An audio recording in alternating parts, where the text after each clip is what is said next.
What's going on? What's going on? What's going on, everybody? Welcome to What up? 2026. We back. We We in back. here. We back. Merry Christmas, Happy New Year, Hanukkah, Kwanzaa, Kwanzaa, all that all stuff is that. going on. Everybody Yes, made it sir. to see a brand new year. Yeah. That's Uh-huh. hey. Everybody looking strong. Everybody ain't make it in the world, but hey, we made it. We made Yeah, it. for We gonna sure. talk again about these teams. Welcome back, everybody, in the comment section. Red Jack, Kim, all of the faithfuls are out there. RJ in Ohio, what's going on, everybody out here? We don't want to hold them up, man. They came in for a Nah. reason. They tuning in at 10 o'clock in the morning for a reason. Right. We know we got something going on. We Some got our man earlier. back up here. Ellison's doing the thing again. The Lonely Commanders fan. Hey, shout out to him, man. Hey, because most of the other ones, they talk a lot of stuff, man, but they never Yeah. want to come on the show. They never Yeah. want to come on the show. We was on last week, man. Gotti was out here, letting us know he wasn't in charge of his household, his household travel plans. Duke has some stuff going on. Duke has some stuff going on and all of this stuff, man. Ellison held it down, man. Hey, we gave him, look at him, frozen over there as usual, just like last week. Frozen again. Hey, we had to let him know, man. And we gave Ellison his flowers, man. We love having him on the Yeah. show, man. Hey, Yeah, for sure. he's quick with it, he's funny. Hey, but he comes with facts, man, and we love having him on the show. Yeah, Hey, man. Appreciate y'all. hey, all good things must come to a stop, man. Hey, and now let's stop it right now. Let's get the business, fellas. Let's get the business. We got a lot to talk about this week. Yeah. And indeed we do. Indeed we do. Yeah. Hey, go. first and foremost, this is the Regal Eagle, but we it was a point of contention a couple weeks ago when I specifically remember somebody on this show telling us, you about to be an 0-2. You about to be 0-2. When we thought we was gonna go down to Texas A&M, you know what I'm saying? The Miami Hurricanes down there doing the damn thing. He thought we was gonna fall to Texas A&M. The world was ready to celebrate. We knocked them off the block. As we did, it wasn't pretty, but hey, a win is a win. You know what I mean? It's a win. Then we come in as almost double-digit underdogs, you know what I mean, to the Ohio State, like they want to call themselves. Hey, we knocked them off the block. And what is it now? I don't know when we gonna get our flowers or not. I don't know. He told me good job, but that was off the camera. That was before we went live. So So you want me to tell you good job on the camera? Well, you ain't won. You just won 2 games. No, you ain't You got don't to get- do all that. No, You ain't I'm- got, I'm- look I'm at telling you what Ohio. it is. Look at RJ. I knew I was coming for you too, Ohio. I was coming for you too, RJ. You see what happened? Yes, it was a revenge game. Yeah, we've been holding this in for damn near 20 years. You know what I'm saying? So we were cheated out. But hey, that's neither here nor there, man. Let's get into these Eagles. Let's go. Let's stay here. Let's stay here. Let's stay here. 'Cause Let's stay here. Y'all stay here. Y'all don't won 2 games. Ain't no rings for 2 games. You still got a mission to accomplish. So You right. let's get back in here in a couple weeks, and when you done won, and then I'll give you some You flowers. right. Other than You that, right. I knew you this and was coming. you and Michael Irvin, y'all can celebrate all y'all want to, but y'all still got 2 wins to get. See, Okay? it feel. When you talking about Irvin, man, it feels different. Do it again, That's why Gotti. Michael Do down there it put again. belt to I ass. see you up there. Do it again. Yeah. Michael down there putting belt to ass because this game right here, like how some teams do their thing, man. Whatever team that you beat, that's your nemesis. They ducking and dodged us for 20 years now. They ducking and dodging us for 20 years. Hey, so we finally got a chance to put belt to ass, and that's what we did. 10-point underdogs. Hey, it About is what time. it is. Hey, About Gotti, time. what Miss Pearly say? What Miss Pearly say? You two motherfuckers been ducking and dodging me for 2 months now. Time you motherfuckers to kick in. Hey, no, man. We good, man. We appreciate it, man. It's all love over here, man. It's all love. But let's get started, man. I'm gonna start with the guest today, man. We start with the guest. Hey, Elson, as the head coach of your team going into this game, knowing everything, QB situation, playoff implications, for us, Yeah. elimination implications for y'all. What do you go into this final week of the season? How do you go into it? As a head coach, if I'm Dan Quinn or Cliff Kingsbury, offense coordinator, man, just go out there and have fun. It's the last game of the season. Really ain't got nothing to prove, ain't nothing to really play for. It's not like we can knock y'all off or prevent y'all getting out of the playoffs or for seeding or anything like that. Because I think y'all are right at third. Y'all third seed, right? No matter Yeah. what. So there's no just go out there and No, have fun. we can get the second seed. We get the Y'all second can get seed. 2. I mean, Yeah, but at least third seed was he saying. at No least matter third what, we seed. at I, least I third. I don't think Oh, I'll yeah. get lower than 3. So I mean, there's really nothing else to play for. Go out there and have some fun. Young guys go out there and have some fun. Put some good film on tape for next year. see if you're worthy of staying. Same thing for the young guys that are brought up on practice squad this week. So let's go out there, have fun, man. Open up the playbook a little bit and see what happens. That's Okay. really it. Yeah. No, I love that. I love that take because when we talked about going into the Bills after the post game show for the Commanders, I was like, hey, let's sit them for the Bills. Let's, let's do a thing, whatever. Ellis was like, nah, man, play them. play, absolutely. And I appreciated that we did because I was ready, to sit out and this and this. Hey, Sal, man, what would you do, man? Come on now. You got you at the helm for the Eagles right now. Hey, at this point right now, like I said, Ellison said, we can't get no lower than 3. We can get 2, but that's not. I mean, all we got to do is win. That's on Chicago and them guys over there to do that. But for me, I'm going to this game. This, like RJ said, I want people to be healthy going into the playoffs. You know what I'm saying? I would, like everybody we can't sit everybody. We can't sit everybody. So some players they got to play. Now I know some players probably going to play. They want to play because they maybe got some incentives out there, get this and get that. But at the end of the day, for me, it's about making sure my guys healthy rolling to the playoffs. So if I can sit you, I'm going to sit you because I need you for the playoffs. Okay. All right. That's a good take. Duke, what you got? I'm following along the same lines. I would play the people who I need to play, as far as the play calling and stuff like that. Or I guess we'll touch on that a little bit later. But I would just go into the game like, look, everybody go out here, have fun. We're gonna try to open up the playbook a little bit, start calling some plays that we wouldn't normally call to see if they work. This way, Jalen can see those plays on the tablet and see who could potentially be open if he's out there calling those plays. Like, what would you do if you call this play, Jalen? And see if they ran correctly this time. Exactly. That's why I would do it. I mean, when like you say, the third seed is the lowest we can go. So if we're just gonna game plan off the third seed, cool. If we can get the second seed, that's even better. I feel like that's a better road to go through. But we can't get no lower than 3. So let's go out there, do our thing, have fun. A win is a win, a loss is a loss. It really doesn't matter at this point in the other season. So let's go here, have fun, man. See what we can do. If we pull the win off, great. We pull the win off. So God is as the third seed, who we look like if it were today, we'd be playing the Rams, right? Yep. Yeah. Yeah, that's what you want to do. How would you game plan for that? Listen, a combination of what everybody said, man. I would put the starters in for the first quarter, and I would go in the back of that playbook, and I would air that ball out. I would reverse, flea flicker. I would just try all these things. If you're going to play the starters if you're going to consider playing the starters for the whole game, I would take one quarter and just find out what we got. Find out these plays that we haven't used.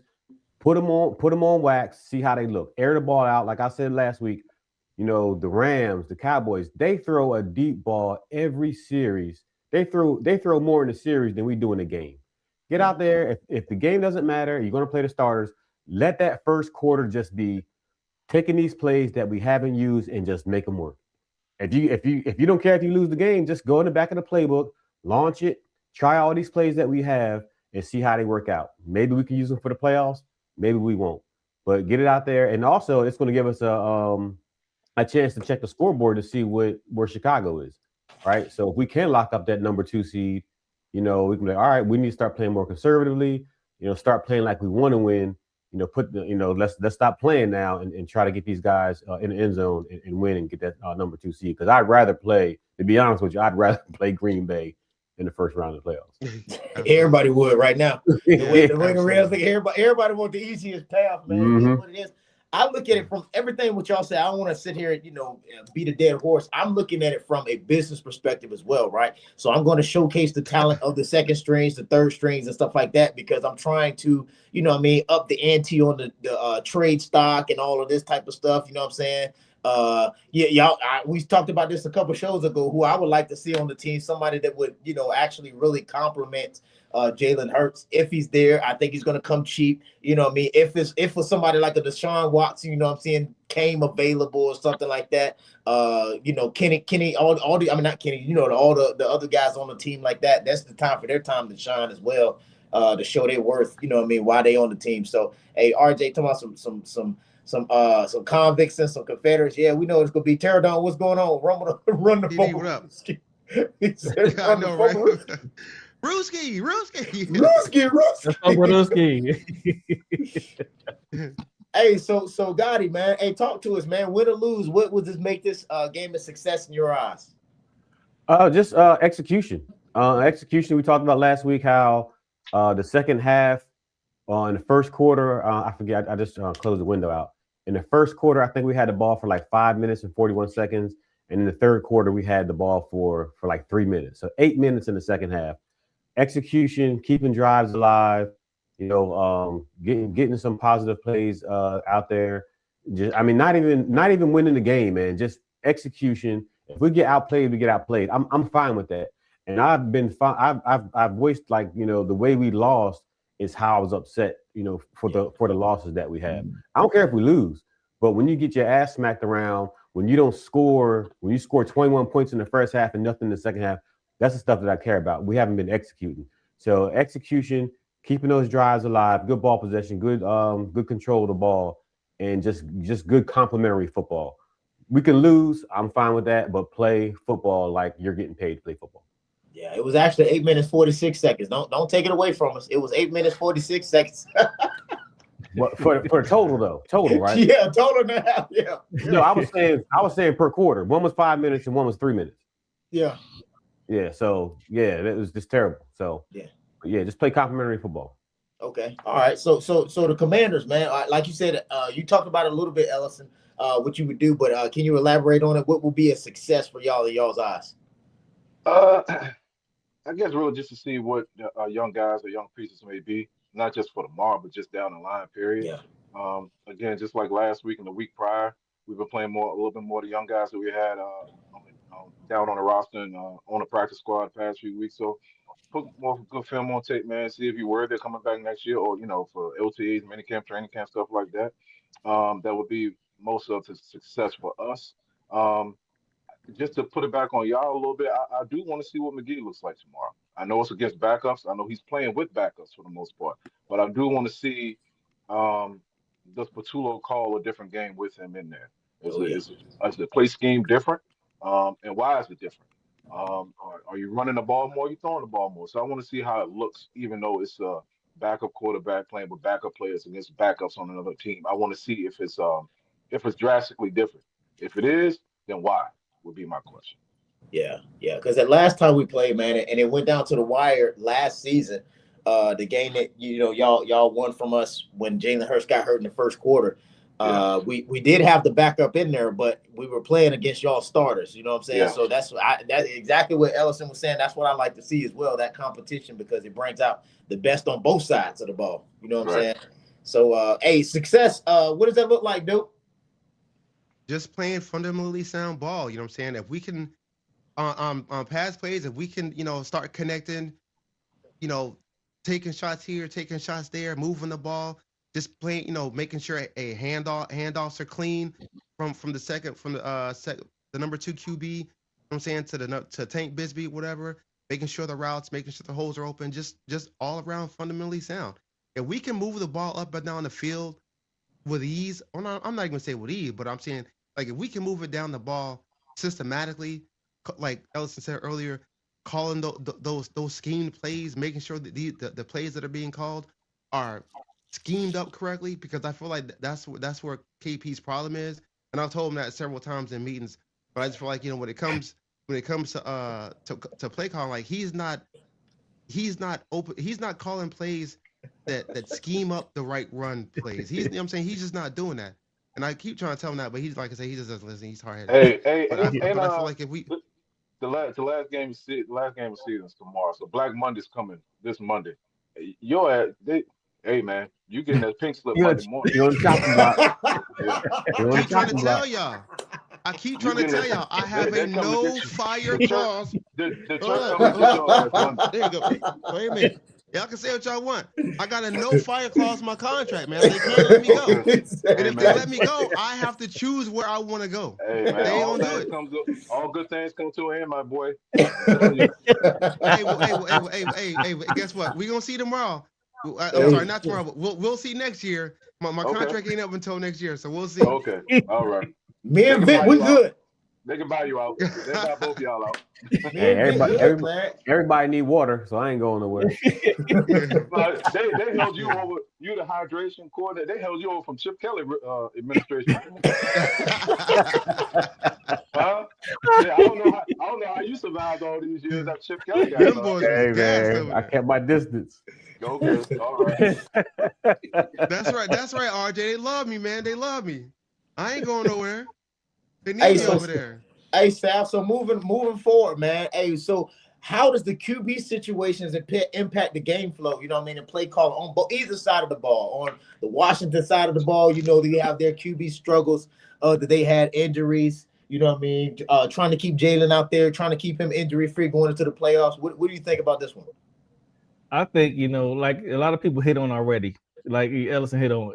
If McKee in there, is the play calling different? Why is it different? Why they running different schemes if he's in there? Now, as far as like you said, McKee's in there. He in there. He in there showing off his talents. That's what he's gonna be doing tomorrow. They try to show this guy's talents off, like you said before, so he can get a trade stock. Maybe he can be a starter somewhere else, and we can get some draft picks for this guy. But as far as what's his name, Johnson on the other side? That's your backup over there. Johnson, something like that. Yeah, he's our third guy. Hey, Yeah, this your third guy, yeah, because Yeah. So I just think is like I said, these quarterbacks. I mean, maybe Johnson also he could be fighting for. He could be a second string somewhere, So these guys out there trying to show their talents, so they can do with backups. But like you said before, it's Kevin Patullo calling different plays. Why is he calling different plays, different schemes for these different quarterbacks? Like I said, he should be able to come in there. McKee should be able to come in. Now I understand Jalen is a running quarterback. He can run. So some of the play calling may be a little different. But as far as is he going to be executing these plays better than Jalen? You know what I'm saying? Is the play calling going to be different? So you just have to see on Sunday, see what he calls. But I'm thinking the game plan should be similar to the same, But I mean, maybe some different running play, like some designated running plays for Jalen. They wouldn't call for this guy, but as far as standing in the pocket, passing the ball, the play calling should be about the same for me.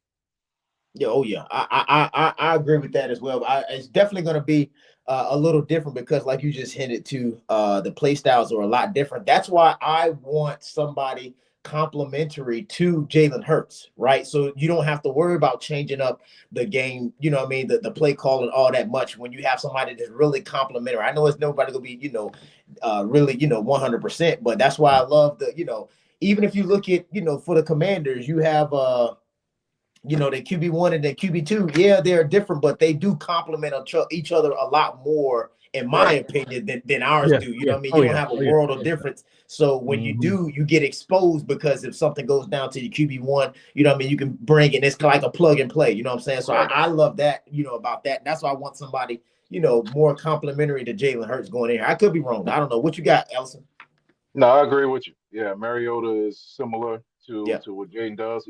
Obviously, he's older, but as far as using the athletic ability to get out of pocket and move football and run, throw on a run, stuff like that, yeah, it's very similar to what JD can do.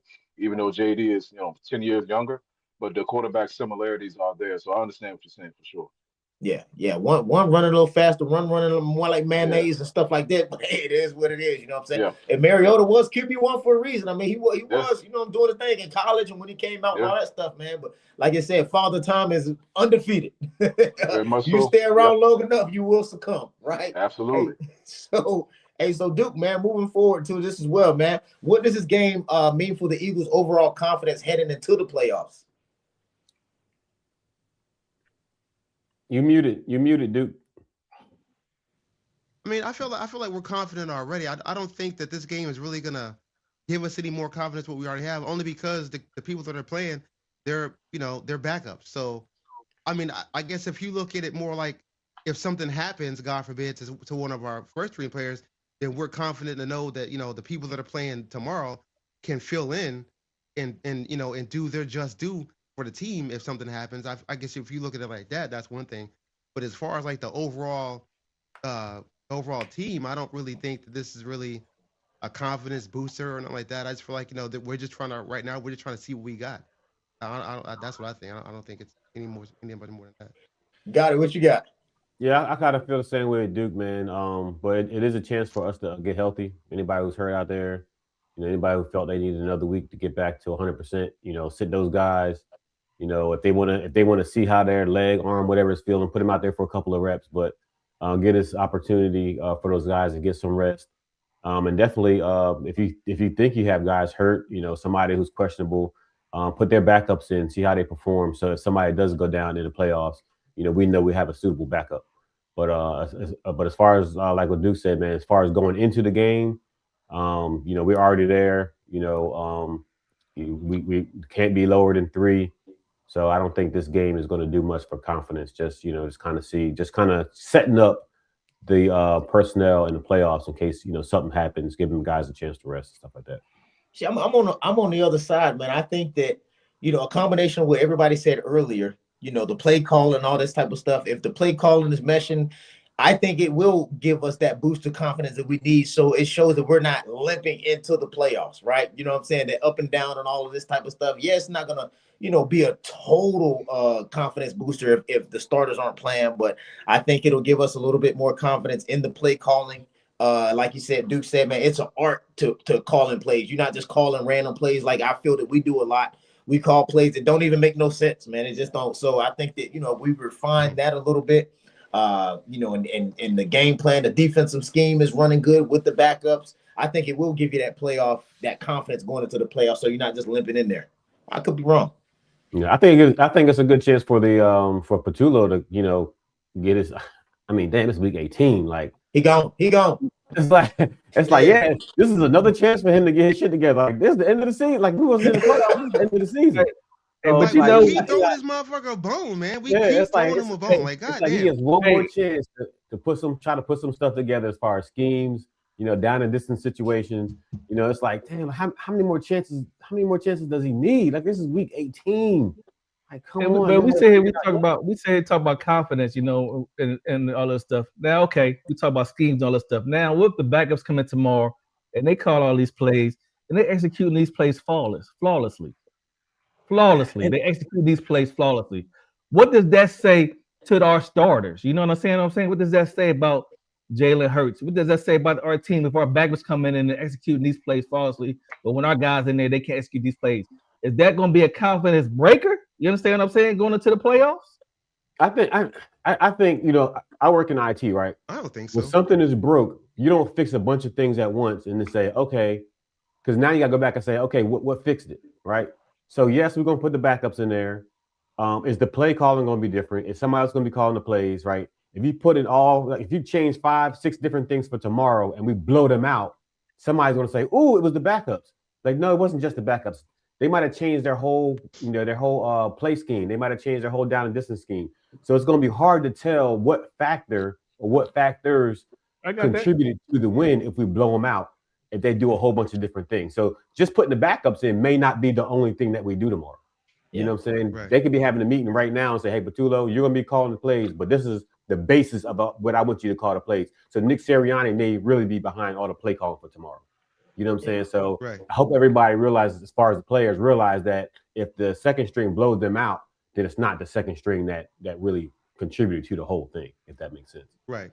But you already know the media gonna be like, well, maybe they should put the second string in. Right. But I mean, the players, as long as the players know the truth, then we're good to go. Right, because like Gotti said earlier, you know what I'm saying? You can't change the DNS server, the IP address, and the cable and be like, well, this works. Yeah, what's wrong? We don't know what the hell's wrong. Yeah. Hey, for me, I don't care. You can bring in Rudy Tomjanovich. I don't care who it is, as long as you win it, put him on the field. That is the diagnosis. Put him on the field. It's working. I'm just saying, who knows if Tank come in tomorrow and they call some running plays and he busts 200 yards tomorrow. You know what I'm saying? Like, what's that going to say? You know, they could have changed the blocking schemes too. Yeah. You don't want to limp into the playoffs. Yeah, Rudy T, RJ, I'm taking it back. Rudy T. You don't want to go into the playoffs limping, right? You lose your last game at home, right? And then the next playoff game is at home. I mean, come on, that's going to deflate it a little bit, in my opinion. That's why I think this is a good confidence booster. You know what I'm saying? It's not like you beating, a premier team or something like that, but you definitely don't want to lose. That confidence that you'll see if you lose. Hey, just on the outside looking in, and I could be overthinking it, but maybe a week off with the way that y'all have been playing offensively for the last month, maybe a little bit longer. Maybe a week off can do y'all some good. Maybe the starters do need to sit and just kind of reset. You know what I mean? And get a fresh start going into the playoffs. I know it's a lot to ask going into week 18 and going into the playoffs next week. But maybe a week off and kind of get away from thinking about pressing and what happened the past couple weeks, past couple games, past month or so. Just kind of reset a little bit, sit on the sideline, watch from afar, and then hit the ground running and practice on Monday or Tuesday, Wednesday, whatever y'all do. So I could be overthinking it. Y'all would know more than me, but maybe everybody starter sitting is a good thing rather than a bad thing. That's how No, I see it. I definitely agree, man. I think a lot of people put athletes on this this superhero pedestal, and not realizing that they are people that have mental problems, physical problems, emotional problems and stuff like that. Just because they make millions of dollars doesn't make all those problems go away.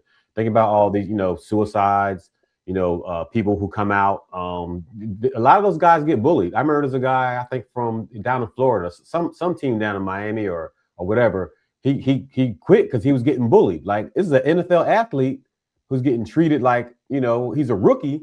But guy, he's a lineman, 300 some pounds, crying because he's getting bullied. So those guys, it was Miami.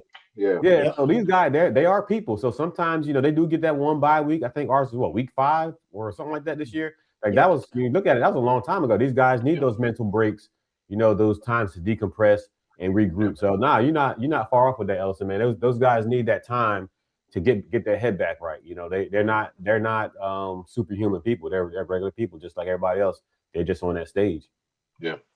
It's also like Ellison said on the last show, man. The athletes, they're gonna want to come in and push their bodies, to the limit and all of this type of stuff. Sometimes that could be to the detriment of the team moving forward. You know what I'm saying? So right. I would love Lane Johnson to get an extra week of rest. Don't come in here and try to do nothing. You know what I'm saying? Those key players moving forward. I'd rather have you in the playoffs than a game that truly doesn't matter in the grand scheme of things, man. I agree with everybody else, right? Yeah. Hey, so Duke, man, let's talk to him, man. Let's go down the memory lane a little bit, man. I know everybody probably got, one or two of these good stories, man. What one of your favorite memories of these games coming up here? Man, don't take a breath. You know what you want to say. Donovan McNabb comes in the game talking all this shit to the Eagles because his ass just got released. This, that, and the third.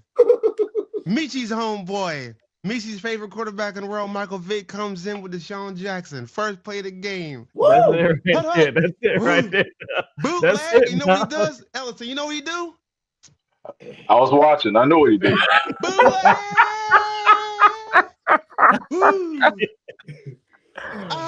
Bread basket.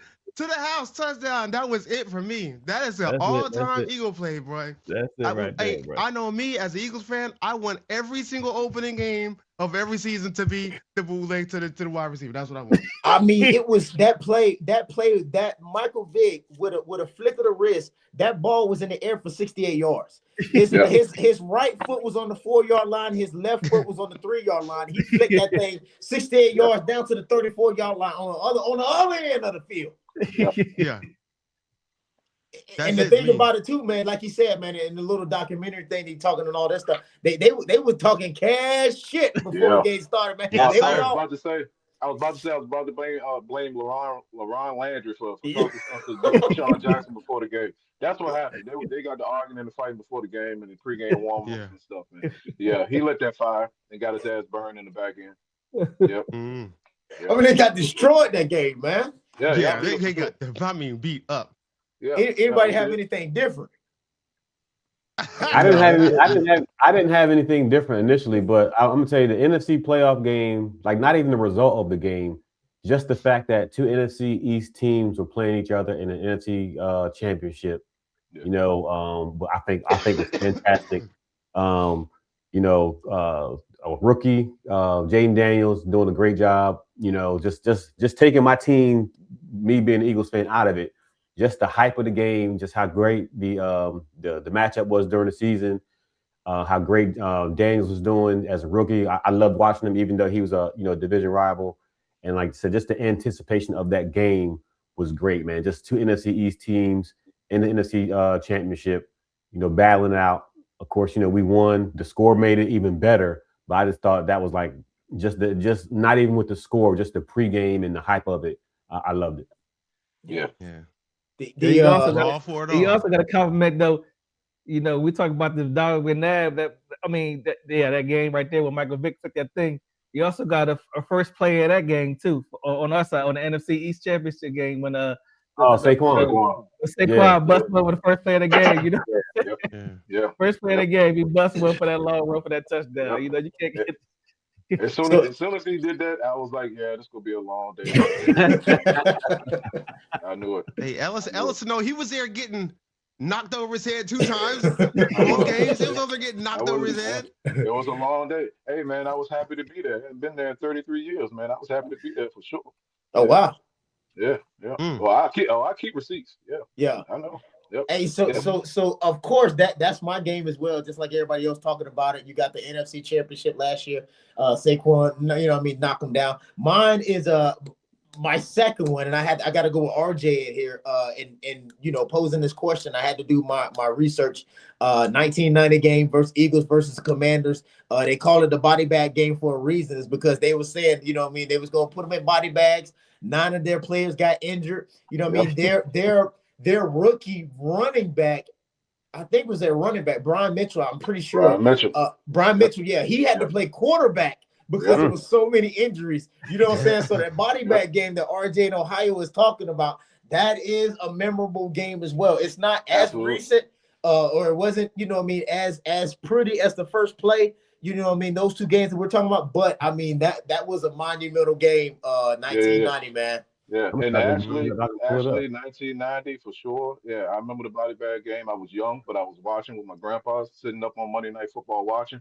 But for y'all 4 and for RJ in Ohio, what happened in the playoffs that year? Hey, don't worry about that. We talking about a specific game. No. What happened in the playoffs that year? That was the last time we saw Buddy Ryan ass in Philadelphia. Hey, kicked him on out of there. Yeah, ran his ass out of town. Ran his ass out of there. Yeah. Let's not forget that footnote while y'all bringing up the body bags. We ain't gonna forget it. Yeah. I ain't gonna forget it. Oh, he was there and teared on that. That's what he was. He wasn't there. He was there and ran him out of town. Ran him out of town, TD. Yeah. Oh, come on, Red Jet. Now we know this is what Ellison's the premier guest up here. Right. We love it. That's why we want him on the show. We love it. Everybody else is all, no, we love it when he's up here. I can't be on. I gotta watch the dog. RJ said he was at that playoff game. Tell me the atmosphere, RJ. I know you remember. Body bag game. Okay. Yeah. I bet it was a better. I bet it was.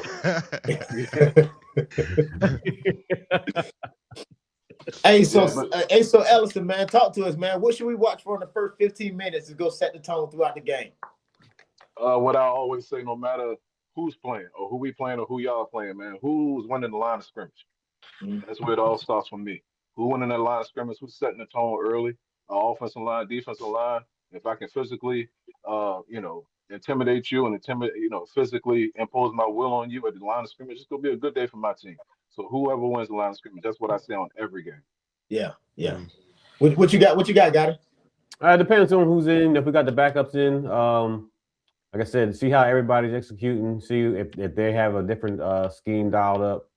That's not every time you call me on there like that's not the norm. See what works. And also, like I said, man, check that scoreboard, man. If Detroit ends up blasting the Bears, our goal needs to be not to just see what we have, to make sure we win the game. So are they gonna have the score up?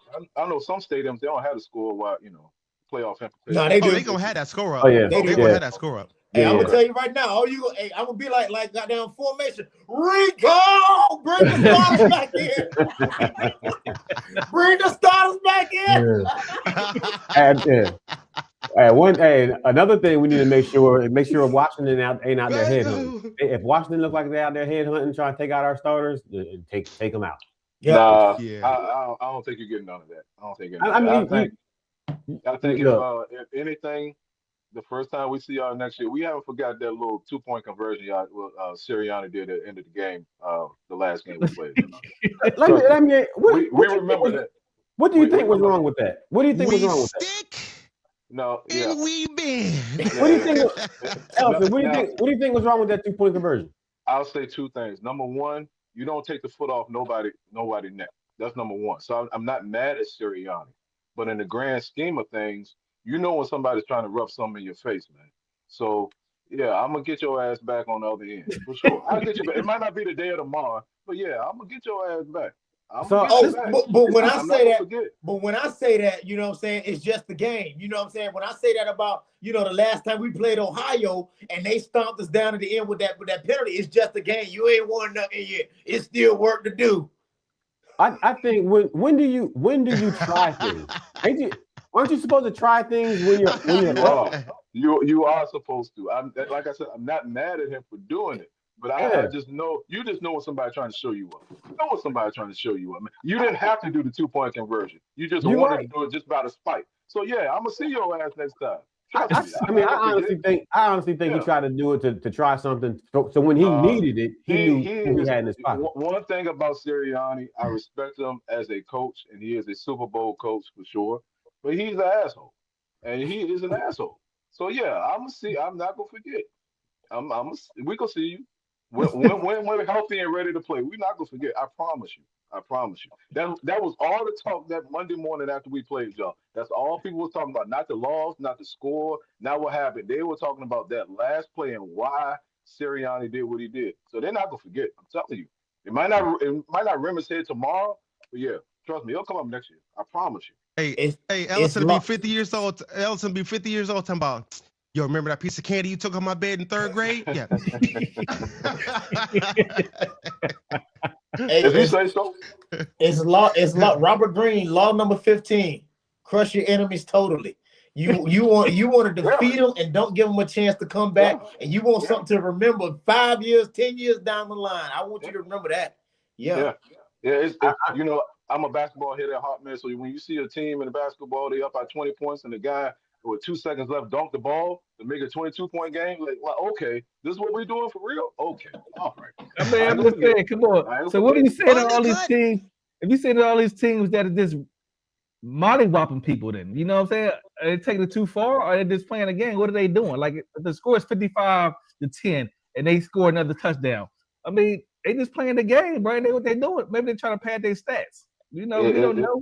Now if it's like 55-10 and you throwing long balls the whole series, that's come on, that's dude. disrespectful. Come on, come on. We know what you're doing. Yeah. So I can't blame if the next time you see me and I try to take one of your guys out. Hey man, it is what it is. It is what it is. Hey, Go deep. Hey, what Jimmy Johnson said when he was head coach of the Miami Hurricanes. That joker said, "You want us to stop celebrating, keep us at the end zone." For sure. Yeah, that's right. And that's the reason I'm not mad, and that's the reason why I accept the tush push. I don't think tush push should be out. If y'all want to take the tush push away, prevent y'all from being on 2nd and short and 3rd and short and 4th and short. That's how you stop the tush push. But taking it out altogether, no, keep the tush push in. Yeah, they run it better than anybody. So I get what y'all are saying for sure, but I keep receipts. Me personally, I keep receipts. Yeah. Especially talking about the tush push, especially the teams that voted against it and they run it. That's the part. Yeah. You ain't got nothing else to say, and then you don't say nothing when you're successful with the tush push for the other teams. Right. Yeah. Like them Bills. You know what I'm saying? He run that tush push all the time. They run it all the time, but they wanted to ban it. Yeah, I'm an advocate of the tush push. I don't think it should go nowhere. That's just me. But. Hey, got it. Which coordinator got more pressure or something today? To prove. Well, Patullo. I mean, man. You know what I'm saying? I don't even. I mean, it's like now. It's just like I said. If this was the end of if we were in the playoffs, it's like, where else, dude? What else can you do? Or you know what I'm saying? There's nothing else left. The end of the season, you're not producing. Vic under no pressure at all. He's been performing the entire season, doing his thing. You know, he's up there with confidence. I mean, it's definitely Patullo, man. Like, no question about it. No question about it. It's just, I can't even say anything I haven't even said before. But like we talked about, like Dookie said earlier, you know, getting those gotta dial up those right schemes. You got to know which plays to run. On 3rd and long, we shouldn't be running the ball, right?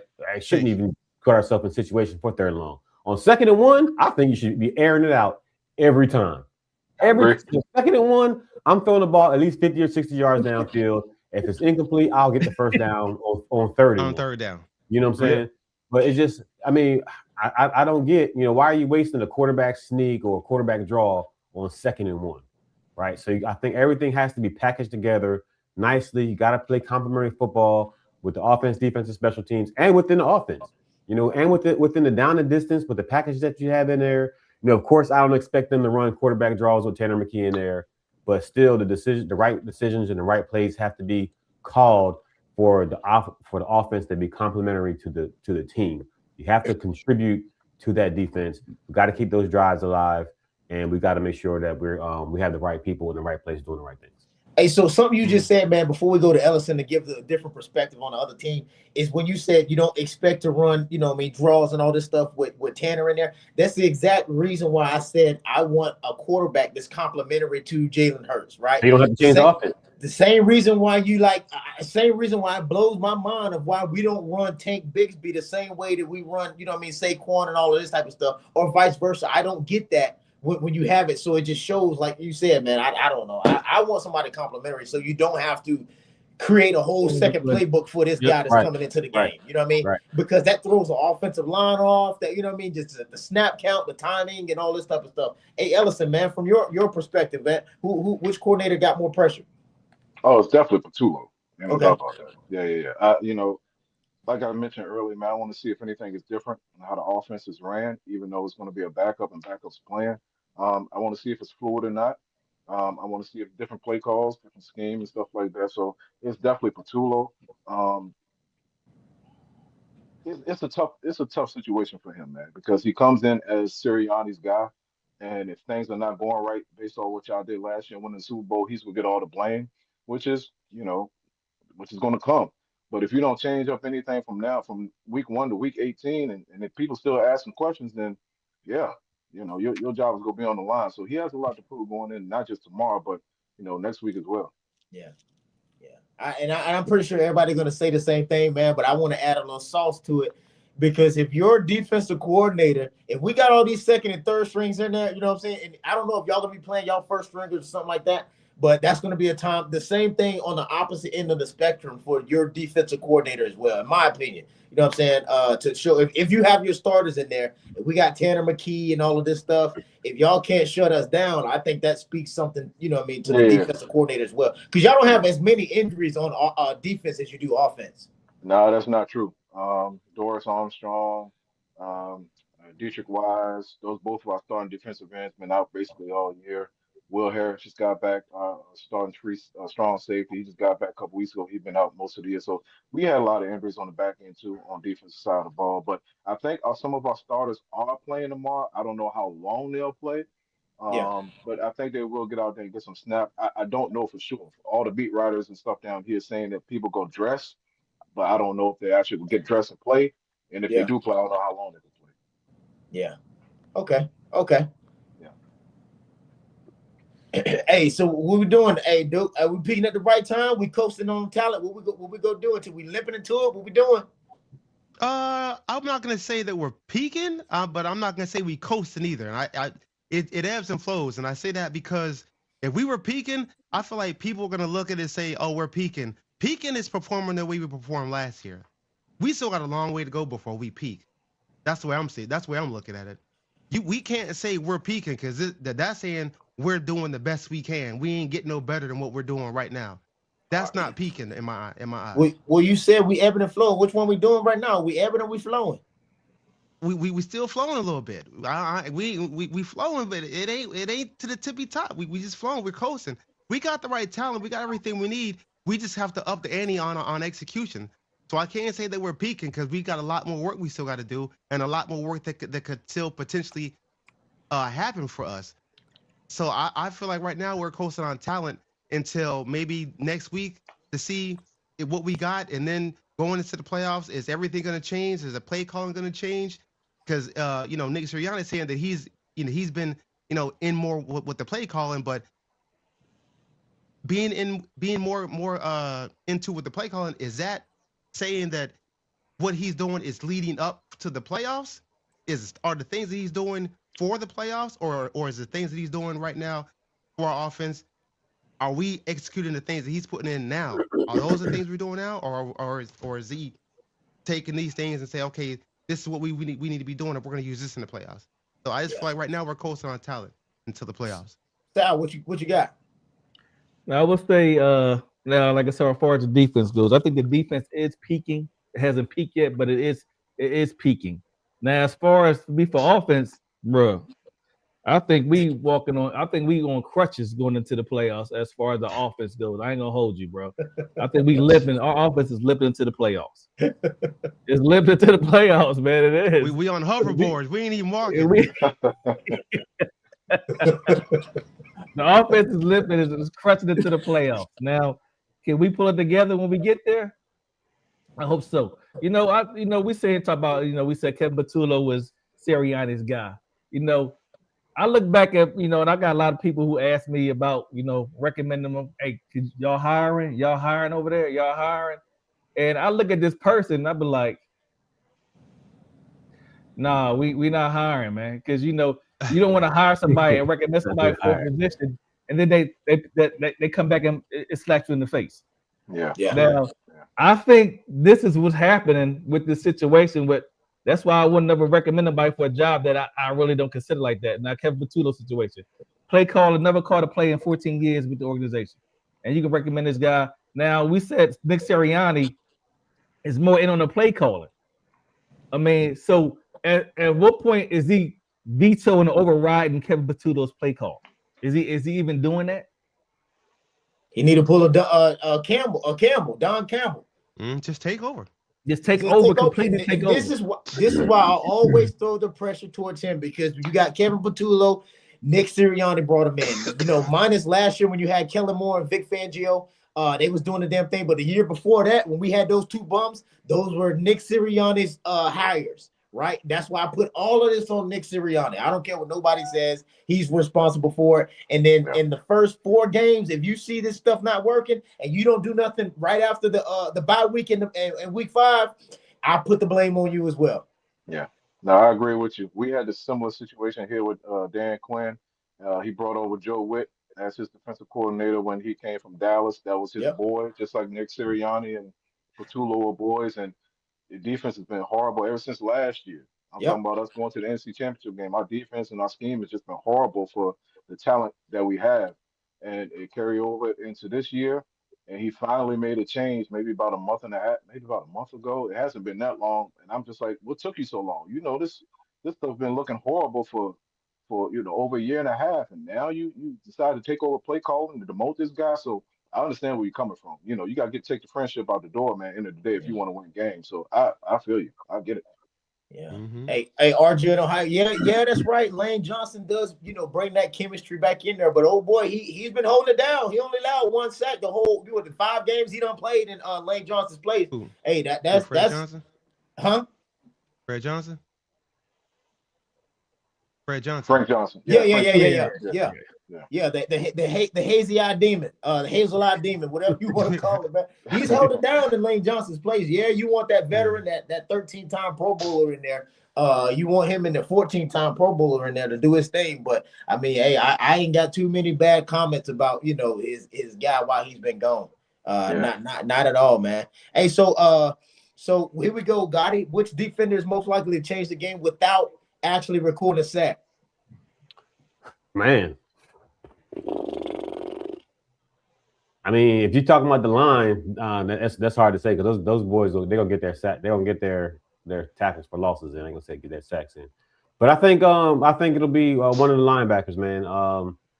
Either getting some pressure on the quarterback, making him throw some bad passes, getting some tackles, racking up the tackles at the second level, and maybe even getting some interceptions, man. So either between Zach Bond and Campbell, I don't think Dean is back yet. I think it'll be one of those two guys that make a difference. As long as the secondary keeps their coverage and they dial up those blitzes, quarterback tries to run, or the running backs get past the first level, get tackled at the second level, it's going to be one of the linebackers.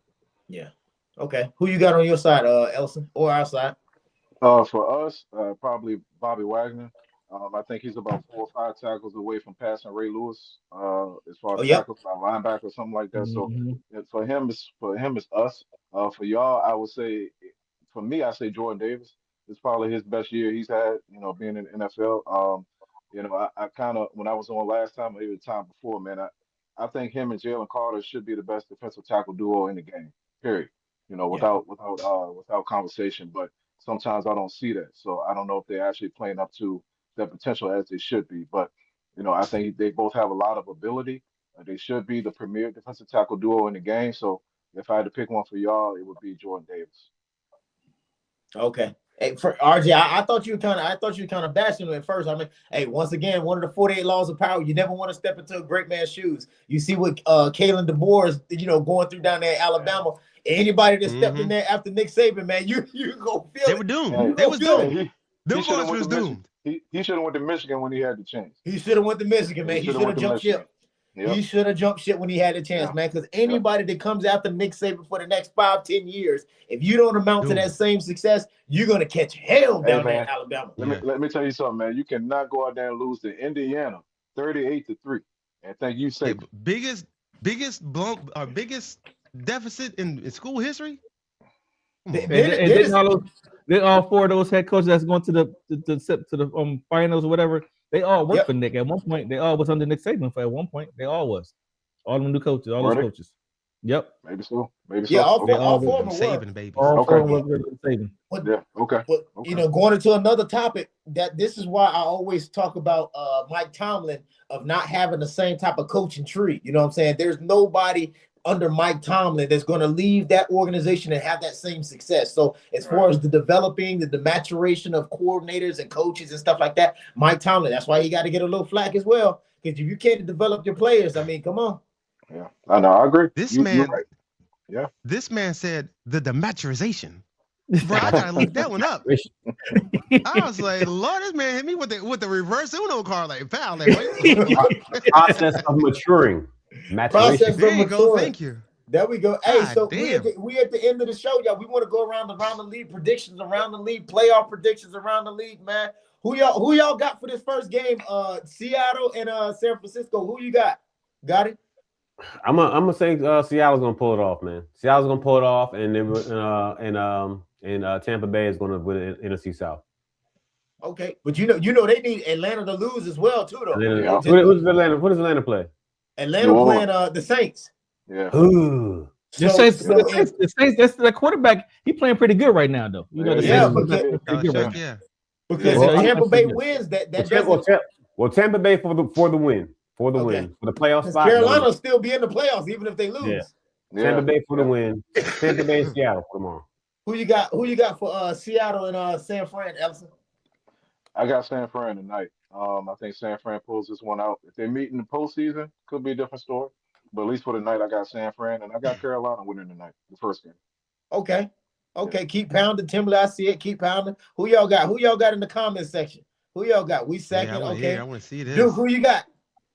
Hey, I ain't gonna lie. I got the Seahawks, and I got the Seahawks because I feel like they can do it, and I feel like the defense is better than the Niners.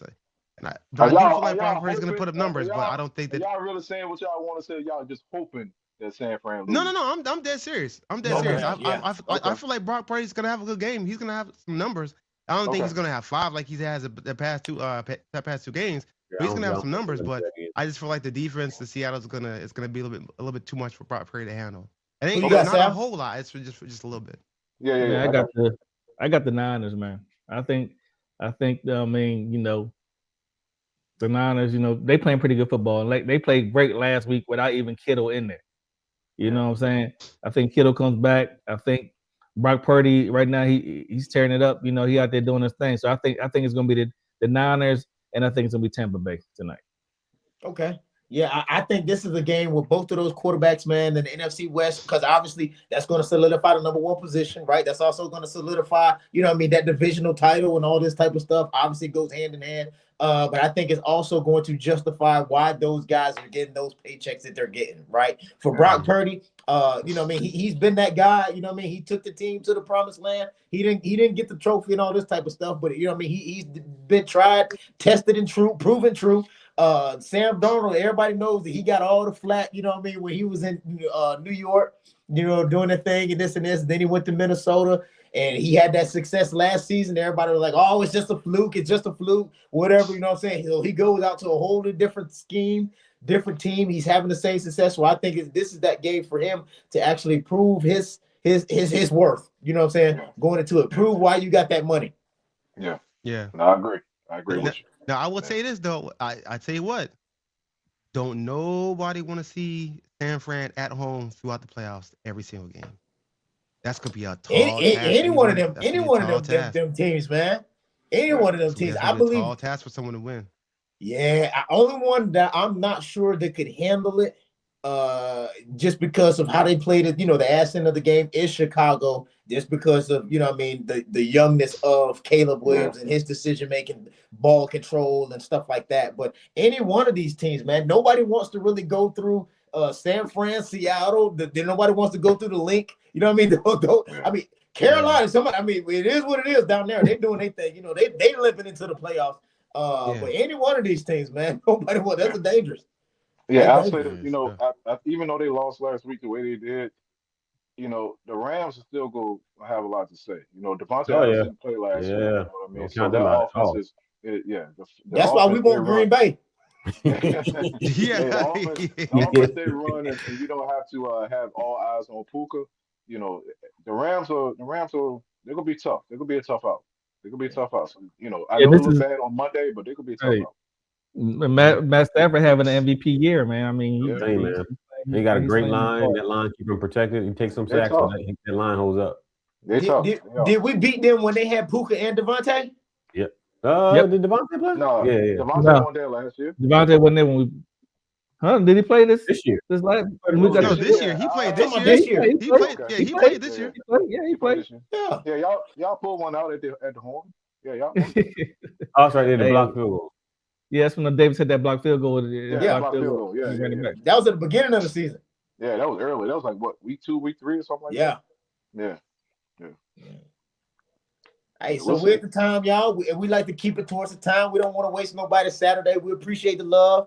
Everybody hit that like button, hit that smash that share button. You know what I mean? Hit that blue bell notification so you'll never miss a show. Going around predictions, man. Game time predictions. Starting with you, Duke. What you got on the score? For our game? Our game. Don't mess around. Hey, you come back to me. Come back to me. No, wait, just come back to me. Just come back to me. That sounds just like I play caller throughout the year. Come back to me next game. Come back to me next game. What you got, Sam? Hey, I got 21-15 Eagles, man. Ooh, okay. That's close. What you got, Gotti? Eagles by 13. We're gonna be doing a lot of experimenting out there. We ain't gonna blow them out. We're gonna have some backups in there, so I think we're gonna win. I don't think it's gonna be crazy, but a 13-point win. 13-point win. Okay, appreciate it, RJ and Ohio. Good show coming out, Ellison. Hey, we love Ellison on here, man. Even if we ain't playing the Commanders, we like him up here, man. Yeah. Doing the thing. What you got on the prediction, Ellison? I see y'all winning. Honestly, being at home and all the mojo that we've had this year, man, as far as gameplay and play calling and all this other stuff. It's been a down year, so I don't see that changing tomorrow. Yeah, I think y'all win even if it's backups. And because I think y'all depth is even better than ours too. That's something we haven't talked about, but we got a long way to go. But as far as tomorrow, I think y'all win no matter what. I don't know about score, but I do think y'all put it off. Yeah. All right, we're back now, Duke. Like I said, it's game 18. It's game 18 of the season. When you go call some plays? All right. We're in Kelly Green. We're in Kelly Green tomorrow 2010. I feel like we're gonna go in there, put some points up, but I do feel like that their third string quarterback, he might get a touchdown here or there, and then after that it'll be field goals. I don't think they're gonna be able to move the ball like that. All right, y'all. I Well, say 27. we appreciate the love, support from everybody in the comments. Tell a friend to tell a friend. Join the show. Hit this like, share, subscribe button. We see y'all after the show, after the next week. Y'all, peace, love, and hair grease.